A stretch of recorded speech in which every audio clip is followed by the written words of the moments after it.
Hello, नमस्कार साथियों। स्वागत है आपका अपने YouTube channel Haryana JBT online classes and notes.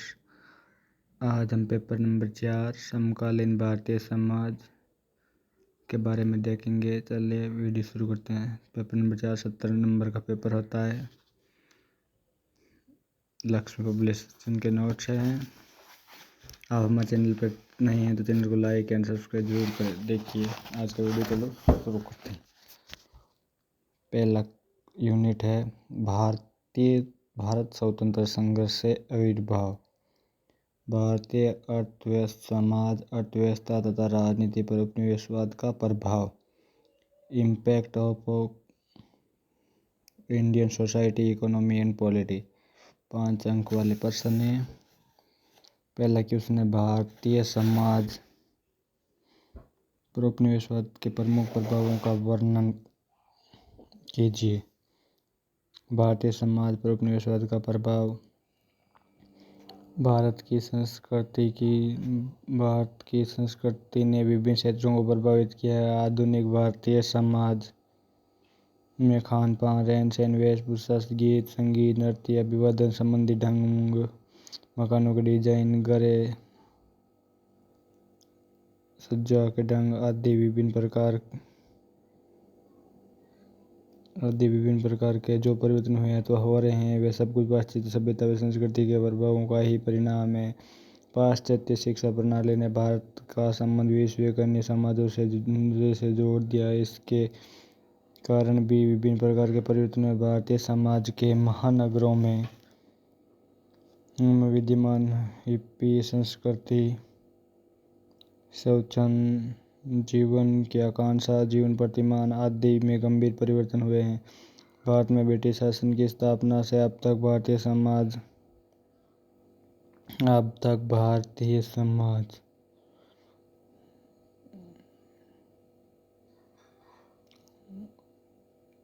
Bharat में ब्रिटिश शासन की स्थापना से अब तक भारतीय समाज में पश्चिमी जो प्रकृति उसके पलती उन्हें बदलाव आए हैं। डॉक्टर एन श्रीनिवासन के अनुसार अंग्रेजी शासन के कारण भारतीय समाज आज के पिछले सभी कालों से भिन्न था, क्योंकि अंग्रेज अपने साथ नई प्रौद्योगिकी, संस्थाएं, ज्ञान, विश्वास लेकर आए थे। नवीन प्रौद्योगिकी के कारण संचार साधनों से होने वाली क्रांति की सहायता से अंग्रेजों ने देश का ऐसा एकीकरण किया जैसे पहले उन्होंने इतिहास में कभी नहीं हुआ था। संस्कृति की प्रक्रिया, सेकंड पॉइंट।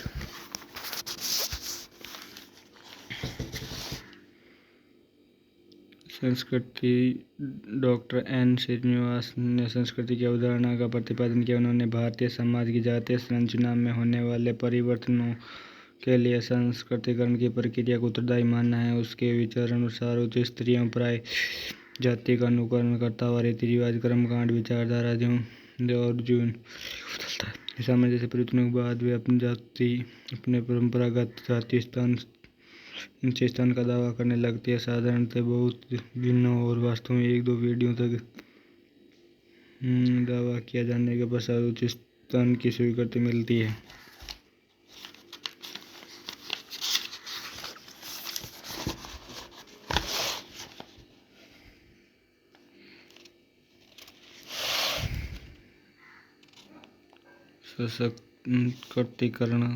सशक्तिकरण के विषय में प्रोफेसर श्रीनिवास ने स्पष्ट किया है कि उसकी प्रक्रिया के द्वारा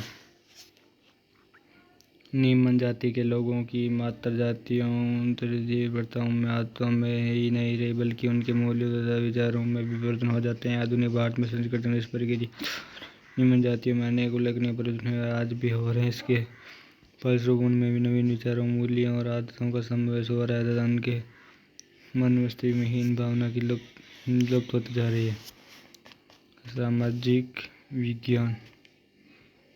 आज़ादी मिलने के बाद भारत में सामाजिक परिवर्तन लाने के समुद्र में सरकार द्वारा पारित किए गए विभिन्न सामाजिक विज्ञानों भी उल्लेखनीय सहयोग किया। विशेष विवाह अधिनियम 1950 ने जाति पाति के भेदभाव को समाप्त करते हुए जाति विवाह के द्वार खोले हैं। हिंदू विवाह अधिनियम 1955 एवं एक विवाह को अनिवार्य करके कुछ विशेष स्थितियों में विवाह विच्छेद की स्वीकृति देता है। इसके पूर्व हिंदू समाज कई तरह की कुरीतियाँ भारत में प्रचलित थी। बाल विवाह जो अधिनियम 1929 के कारण विवाह की आयु में परिवर्तन हो गया। अब लड़कों की न्यूनतम आयु 21 वर्ष, लड़कियों की 18 वर्ष निर्धारित कर दी गई। हिंदू विधवा पुनर्विवाह 1956 पारित होने के बाद विधवा स्त्रियों की स्थिति में महत्वपूर्ण परिवर्तन दृष्टिगत अस्पृश्यता यानी अपराध अधिनियम 1955 के पारित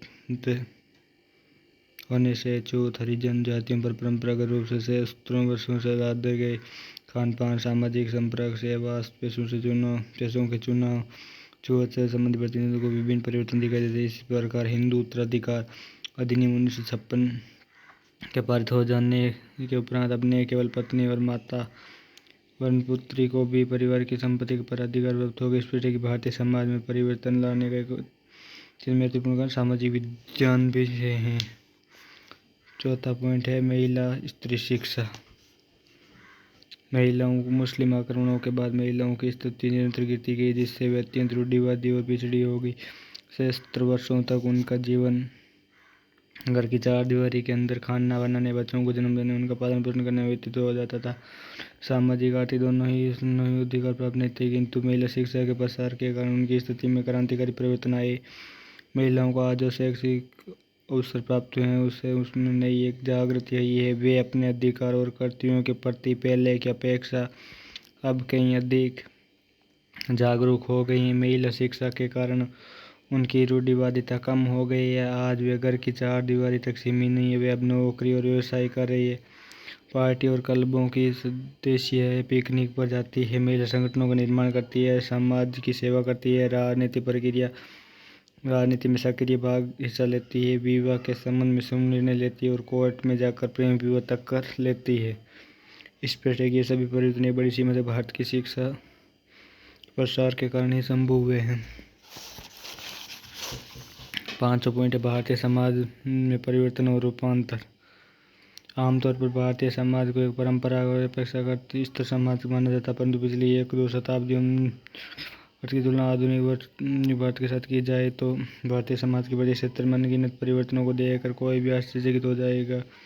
समाज इतनी अल्पावधि में कुछ इस तीव्रता से बदला उसका धर्म कोई दूसरी जगह नहीं मिल सकता। इतना विशाल समाज विश्व में कहीं नहीं पाया जाता। भारतीय समाज में हुए ये परिवर्तन शुद्ध इतने विविध हैं कि इनकी पूर्ण व्याख्या करना अत्यंत कठिन कार्य है। इसका प्रमुख कारण है कि ये है कि आधुनिक भारत में औद्योगिकरण, नगरीकरण और पश्चिमीकरण, औद्योगिकीकरण, संस्कृतिकरण, लौकिकरण, महिला शिक्षा, सामाजिक आर्थिक नियोजन, सामाजिक आंदोलन आदि के फलते इस देश में एक और परिवर्तन को पर्याप्त गति मिली है, जो दूसरी ओर बगल में की परिवर्तन भी प्रकट हो रहे हैं। भारत में सामाजिक परिवर्तन क्षेत्रों में दृष्टिगोचर होते हैं।